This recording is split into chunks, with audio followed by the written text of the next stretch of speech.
국왕입니다. 민족 문화를 지키기 위해 노력하다. 일본은 식민 지배를 하면서 한국을 동화시키려는 정책을 취했습니다. 이제 일본의 연장선으로서 일본화하려고 했다. 그것이 극에다라는 게 1930년대 이후의 민족 말살 통치죠. 그 시기에 우리 민족의 문화를 지키기 위해 어떤 노력을 기울였는가, 그런 것들을 중심적으로 보면 되겠습니다. 일본은 한국의 역사를 쭉 정리하면서 한국인들에게 이런 패배주의, 열등감 이런 것들을 심어주려고 했습니다. 그래서 한국의 역사를 쭉 정리하면서 식민 지배를 정당화하기 위한 역사적 관점을 심어주어요. 그것을 식민사관이라고 합니다. 그러면 식민사관을 왜 만들었는가? 바로 식민 지배를 합리화하기 위해서. 그리고 한국사에 대한 부정적 인식을 가지고 이것을 한국인에게 주입해서 일본의 한국 지배가 오히려 낫다, 이런 인식을 심어주기 위한 것이었다라고 볼 수 있습니다. 이러한 식민사관은 조선총독부의 주도하에 체계적으로 정립이 되기 시작하는데요. 1925년 조선사 편수회라고 하는 단체가 조직이 되고, 이 조선사 편수회에서 식민사관이 체계화되고, 또 이 식민사관에 입각한 조선사라고 하는 책이 37권이나 발간이 됩니다. 그러면 식민사관의 논리가 어떠했느냐 좀 보죠. 크게 세 가지 정도로 구분할 수 있습니다. 첫 번째는 타율성론입니다. 여기서 타는 타인할 때 타예요. 남이라는 얘기입니다. 한국은 스스로 발전하지 못하고 외세의 간섭에 의해서 타율적으로 움직여왔다. 스스로 뭔가 변화를 추종하거나 한 것이 아니라 주변국에 의해서 영향을 받았다. 특히 한국의 역사를 중국의 종속적인 문화로 보고, 한국은 항상 중국에 사대하던 나라, 그리고 스스로 결정을 못하는 나라, 이런 식으로 서술을 해서 한국사를 약간 깎아내리려는 이런 경향이 강했다라는 것이죠. 그리고 또 중요하게 다뤄지는 것 중에 하나는 정체성론입니다. 말 그대로 정체되어 있다라는 건 앞으로 나아가지 못하고 멈춰 있다라는 얘기죠. 한국은 중세 봉건 사회에 이르지 못하고 고대에 머물러 있다라는 주장입니다. 요거에 대해서 조금 더 자세하게 설명을 이따 하겠습니다. 그리고 세 번째는 당파성론입니다.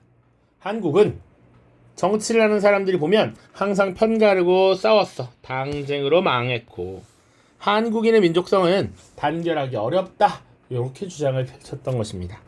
이 세 가지가 식민사관의 주요 논리고요. 정체성론에 대해서 조금만 더 얘기를 하자면, 역사라는 건 발전을 하는 것이죠. 앞으로 나아가면 나아갈수록 이렇게 발전을 한다라고 봅니다.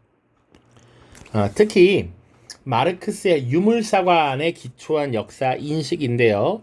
역사는 원래 가장 먼저 원시사회에서부터 시작을 합니다. 원시, 공산제, 공산주의 사회. 그 당시 우리 석기시대, 신석기, 그 이전의 구석기도 보면 함께 뭔가 사냥을 하고 함께 채집을 하고 그걸 나누고, 신석기도 마찬가지죠. 농사를 지어서 같이 나누고 부족 단위로 사회 생활을 하는 거, 원시 공산주의 사회. 그 다음이 고대 노예제 사회로 나아간다라고 봅니다. 그리고 중세 봉건주의 사회,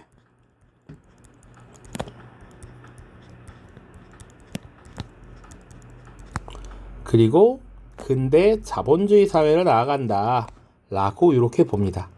유물사관에 의한 것입니다. 유물사관.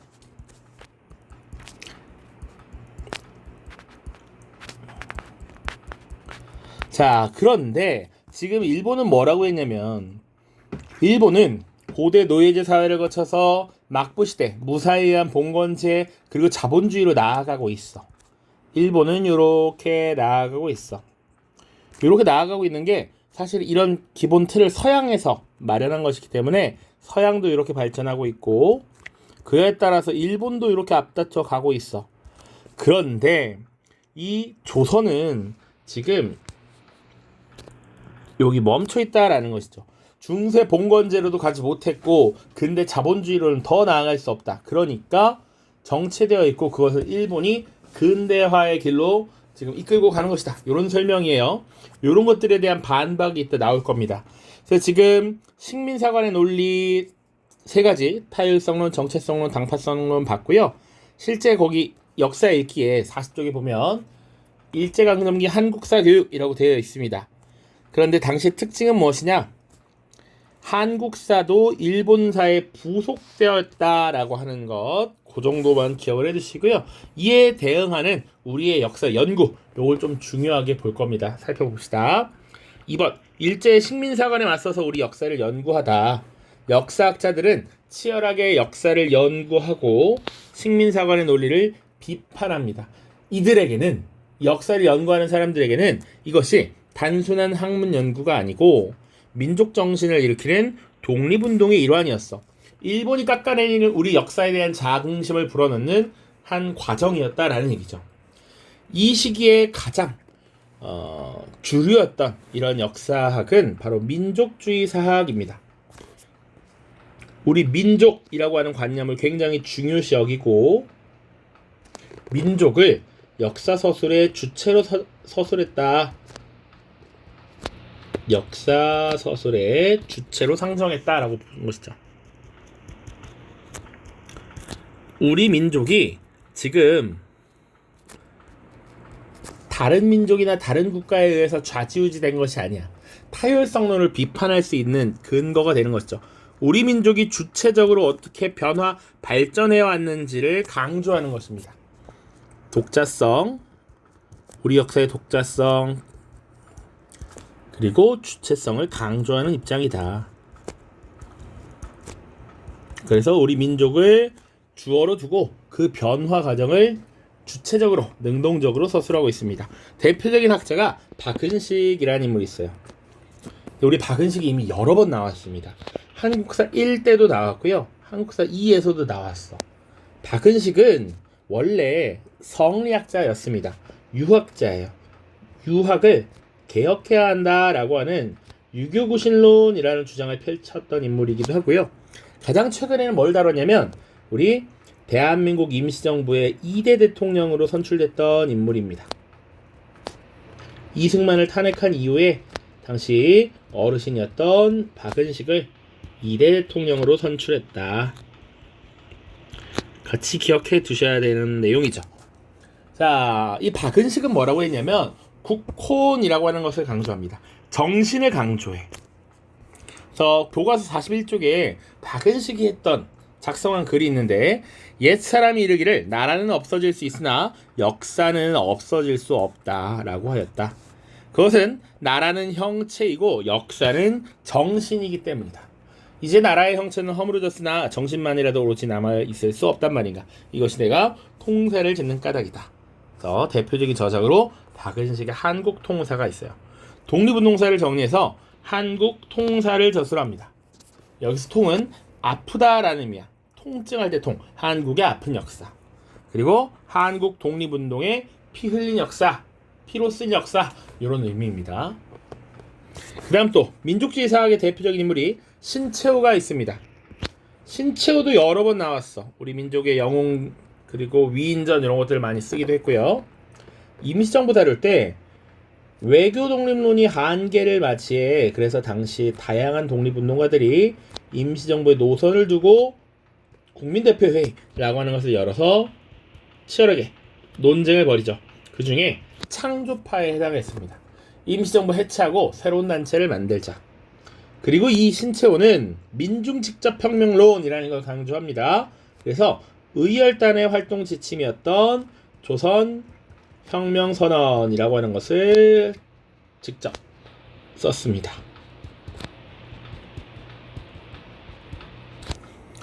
신채호는 주로 고대사를 연구했고요. 자주적인 역사관을 강조했던 인물이기도 합니다. 그리고 그 결과물로 조선사 연구초, 그리고 조선상고사라고 하는 것을 썼는데 날개 3번에 조선상고사 나와 있습니다. 1931년 신채호가 조선일보라고 하는 우리 민족 신문에 단군조선부터 백제 멸망과 그 부흥운동까지를 연재한 책입니다. 자, 그런데 이곳이 중간에 서술이 끊겨서 조선 상고사라고 불렸다. 혹시 1, 2번에 한국통사와 독립운동 지혈사가 있습니다. 각각 어떤 역사를 정리했는지, 특히 통사의 경우 민족의 순환을 정리한 책, 그리고 한국 독립운동 지혈사는 항일투쟁의 역사를 정리한 책, 이렇게 보시면 되겠죠. 그 박은식과 신채호의 이런 활동에 이어서 조선학운동이라고 하는 것이 벌어집니다. 1930년대 이후에 정인보, 안재홍, 문일평과 같은 다양한 학자들이 조선의 학문을 지키려는 여러 가지 활동을 하게 되죠. 한국인의 주체성을 강조했고요. 이들은 조선 후기 실학자였던 정약용의 여러 글들을 모아서 여유당전서라고 하는 책을 엮어냅니다. 이 조선학운동을 이끌었던 대표적인 인물 중에 정인보라고 하는 인물이 있는데, 정인보는 기본적으로 얼이라고 하는 것을 굉장히 강조했습니다. 그래서 중략 이후 5천년을 내리깨는 대작을 내어볼 작정으로 5천년간 조선의 얼이라는 제목을 내걸었다. 민족의 얼이 중요하다라고 했던 것이 정인보 선생입니다. 요게 지금 우리 민족의 주체성을 강조한 민족주의 역사. 좀 더 과도하게 나가면 이런 타율성론을 극복하기 위한 노력이라고 볼 수 있죠. 사실은 이 역사를 잘 정리하면 식민사관이 모두 극복이 될 수 있습니다. 특히 내가 타율성론에 대한 반박으로 강조한 것뿐입니다. 자, 사회경제사학 잘 보시죠. 사회, 경제적 관점에서 역사를 정리했다라는 겁니다. 대표인물 백남훈 반드시 기억하시고요. 마르크스의 유물사관을 바탕으로 사회경제사학을 내세웠습니다. 대표적인 결과물 조선 사회경제사라는 걸 펴내서 식민사학의 정체성론을 비판했대. 아까 유물사관이 뭐였냐면 물질적 조건의 변화가 사회 변화를 가져온다는 마르크스주의 역사관으로서 아까 설명한 원시공산제, 고대노예제, 중세노제, 근대자본제, 그리고 궁극적으로는 사회주의가 도달할 것이다, 이렇게 봤던 것인데, 일본이 주장하기로는 우리가 지금 봉건제 사회도 들어가지 못하고 있다, 이렇게 얘기했단 말이야. 이걸 비판하고자 했던 것이 백남훈이고요. 그래서 우리 한국사 1시간에 뭘 열심히 공부했냐면, 선생님이 강조했냐면 조선 후기 상품화폐 경제의 발달이라는 부분 많이 얘기했습니다. 완벽한 자본주의라고 보긴 당연히 어렵죠. 그러나 자본주의의 요소가 많이 등장하기 시작했고, 그것이 이렇게 지금 넘어가는 단계에 있다라는 설명을 했던 것, 이것이 백남훈이 내세웠던 사회경제사과 연결이 됩니다. 그래서 보통 옛날에는 근대 태동기 이런 표현 썼거든요. 정체성론을 비판하고 꼭 식민지를 삼아서 일본의 식민지가 되어야 근대로 나아갈 수 있는 게 아니었다. 우리도 자생적으로 자본주의로 나아가려는 이런 움직임이 있었다라는 걸 강조하는 것이죠. 그래서 백남훈의 글을 보시면 우리 조선의 역사적 발전 과정의 전 과정은 외관적인 소위 특수성은 우리만의 특별한 것은 다른 문화 민족의 역사적 발전 법칙과 구별되어야 하는 독자적인 것이 아니며 세계사적인 일원론적 역사 법칙에 의하여 다른 민족과 거의 같은 궤도로 발전 과정을 거쳐왔다. 우리가 남들보다 뒤떨어져서 다른 것이 아니야. 우리만 특별하지 않고 우리도 사실은 세계사의 발전과 함께 나아가고 있었는데 일본이 의도적으로 이걸 폄훼한 것이다, 이런 걸 증명하려고 했던 것이죠. 사회경제사학입니다. 그다음 실증주의, 말 그대로 증거에 입각해서 역사적 사실을 밝혀낸다라는 얘기입니다. 문헌고증 굉장히 강조하고요. 팩트를 강조하는 것이죠. 진단학회라고 하는 단체를 만들었고 진단학보를 발행했습니다. 대표적인 인물이 이병도, 손진태 같은 인물들이 있습니다. 자, 3, 4번으로 넘어가죠. 3번엔 우리 말과 글을 지키기에 노력하다라고 되어 있습니다. 우리 1, 2번에서는 우리 민족의 역사, 3번에는 말과 글입니다. 대표적인 단체 조선어 연구회라는 것이 있어요. 주시경의 제자들이 중심이 되었고 강습회를 통한 한글 보급운동 전개, 그리고 가게날 한글날 제정했고요. 잡지 한글을 발행합니다. 자, 이 한글은 조선어 연구회에서부터 시작해서 조선어학회까지도 계속 발간되었으나 1942년 조선어학회 사건이 일어나면서 발간이 중단되었습니다. 한글 보급 운동 혹은 문자 보급 운동이라고 하면 1920년대 문맹 퇴치 운동과도 연결이 될 수 있겠다 정도 한번 생각해 보시고요.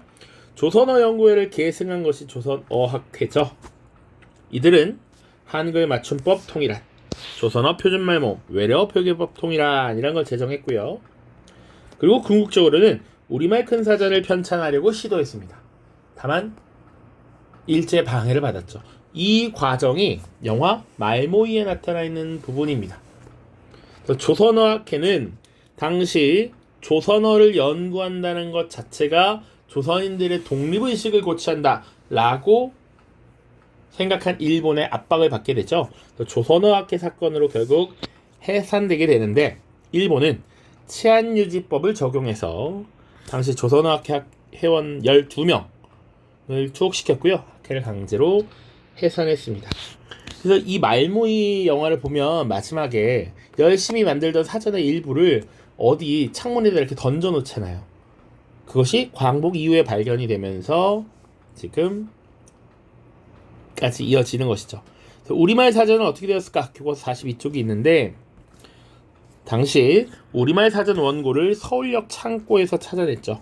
이를 바탕으로 큰 사전을 편찬했고 57년에 완관되었습니다. 자, 4번에는 과학조선 건설을 꿈꾸다 라고 되어 있습니다. 1920년대 실력 양성운동의 영향으로 과학기술이 필요하다라는 인식이 확산되었고요. 최초의 한국인 비행사 안창남의 고국 방문 기행이라는 게 있었습니다. 당시 일본에서 비행수를 배웠고 항일 전쟁 과정에서도 일부 활약했던 인물이기도 합니다. 그리고 1924년 공업지식 보급을 위한 발명학회라고 하는 것이 창립되었다. 이후 1930년대에 과학기술운동이 전개되었고 잡지 과학조서를 창간했습니다. 그리고 요즘도 초등학교에서는 5월달에 많이 하는데 과학의 달 행사 이런 것들 진행을 하죠. 그래서 과학의 날이라서 과학데이 포스터가 있습니다. 전반적인 내용 지금 우리 역사, 우리 말과 글, 그리고 과학 이런 것들 봤고요. 그 외에 문화 파트 볼 겁니다. 종교계의 활동, 대중문화의 유행 보겠습니다. 자, 다양한 종교들이 있죠. 요거는 한국사 1 마무리에서도 한번 다뤘던 것들인데 천도교부터 봅시다. 천도교 이거 무슨 종교인가요? 우리 민족 종교였던 동학이 이름을 바꾼 것입니다. 동학. 이 천도교는 우리 민족 종교로서 우리 한국인들이 볼만한 다양한 잡지들을 발행하기 시작했습니다. 개벽이라고 하는 것, 어린이, 신여성과 같은 잡지를 발행했습니다. 개벽이라고 하는 건 일종의 종합 잡지입니다. 다양한 분야의 정보를 전달하기 위한 것이었다. 그리고 지난 강의에서 어린이라는 거 있죠? 천도교, 소년회, 방정환 기억하시면 좋겠습니다.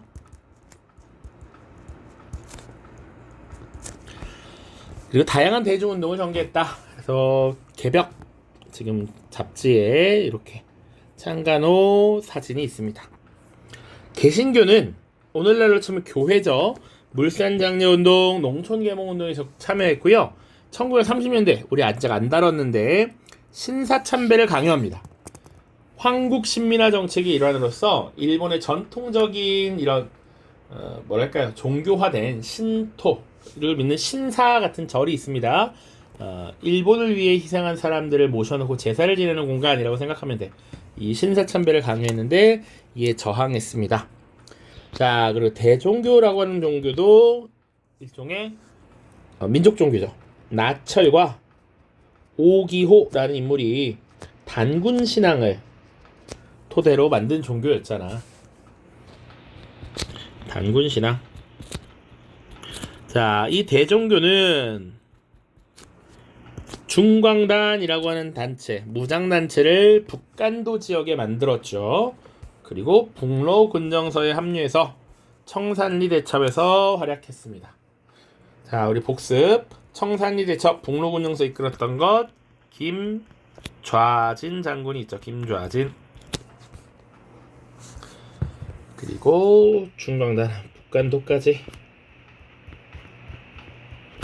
자, 천주교 봅시다. 만주에서 의민단이라고 하는 것을 조직해서 항해 무장투쟁을 전개했고, 역시 1930년대에 신사 참배 거부 운동을 벌이게 됩니다. 그리고 불교 한용운 이러한 인물, 그리고 조선불교 유신회를 결성했다 정도 보시고요. 자, 그 다음 원불교라고 하는 종교가 있습니다. 기존의 불교와는 좀 달라요. 그러니까 불교를 현대적으로 재해석했다라고 보시면 돼요.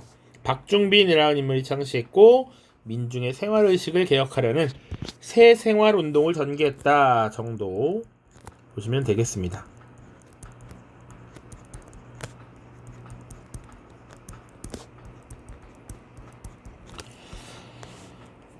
자, 마지막으로 대중문화 보시죠. 일제강점기에 여러 근대 문물이 들어오면서 대중이 즐기는 대중문화가 발달하더라. 자, 영화 보시면 단성사라고 하는 영화관입니다. 이거는 영화관이고요. 나운규의 아리랑이라는 작품. 이런 것들이 있구나 정도 보시면 됩니다. 나운규의 아리랑, 이런 민족의 울분, 이런 정서를 잘 표현해서 많은 인기를 끌었다라고 보죠. 그리고 연극이 유행하는데 토월회라고 하는 단체가 만들어집니다. 신극 운동을 벌였던 단체인데, 신극이 뭐냐? 전통극과 지금 대비되는 개념이에요. 그리고 우리의 전통극을 생각하면 일종의 신파극이 많습니다. 말투를 되게 과하게 오버해서 하고 약간 현실보다 과장하는 것들, 이런 게 많단 말이야. 좀 뭐랄까요? 자극적이어야 소비가 많이 되기 때문이지. 그런데 신극이라는 건 일종의 리얼리즘을 추구하는 경향이라고 보시면 됩니다. 그리고 상업화에 대한 반대, 기피, 이런 모습들이 주로 나타납니다. 이것이 좀 더 뒤에는 발전해서 극예술연구회라고 하는 단체로 확대가 되더라. 그리고 사실은 가장 많이 대중들에게 영향을 미쳤던 것은 이 라디오입니다. 대중문화 보급의 대표적인 매체였고, 일본이 전쟁 선전도구로 활용합니다. 예를 들면 1930년대 이후에 일본이 전쟁을 많이 벌이게 됐다라고 했는데, 이 전쟁에서 승리하고 있는 소식들을 막 전달해. 그리고 일본이 유리한 것들을 쭉 전달하면서 한국인들을 세뇌시키고 동화시키려는 이런 모습을 보였습니다. 대중가요도 유행합니다. 추금기라고 하는 거, 그리고 음반이 보급되면서 대중가요가 유행하고요. 대표적인 작품이 윤심덕의 사회찬미라고 있습니다. 이것이 요새는 뮤지컬이나 노래도 리메이크가 되기도 하는데요. 사회찬미라는 건 죽음을 찬미하다라는 겁니다. 근데 우리가 생각해보면 죽음을 예찬하고 찬미할 일은 없죠. 그러니까 당시 인생의 허무함, 이런 것들을 잘 보여주는 작품으로 인기를 얻었다라고 합니다. 허무주의적 인생관을 잘 드러내고 있다. 자, 문학도 굉장히 발달하죠. 1920년대가 되면 창조, 폐허, 백조 같은 다양한 잡지들이 발행됩니다. 보통 요런 같은 분야에 대한 관심사를 가지고 잡지를 발행해서 동인지라고 얘기합니다. 그리고 20년대가 되면 사회주의의 영향을 많이 받게 되죠. 그래서 조선 프롤레타리아 예술동맹 카프라고 하는 것이 조성이 돼요. 요거는 기본적으로 사회주의의 영향을 받은 것이고, 그래서 프롤레타리아라는 표현이 있죠. 이들은 문학 그리고 예술을 통한 일종의 민족 해방을 추구했습니다.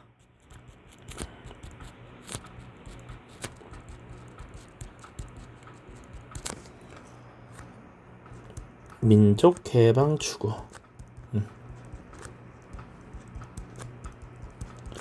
자, 근데 이런 것들이 사실은 일본의 탄압을 계속 받게 되죠.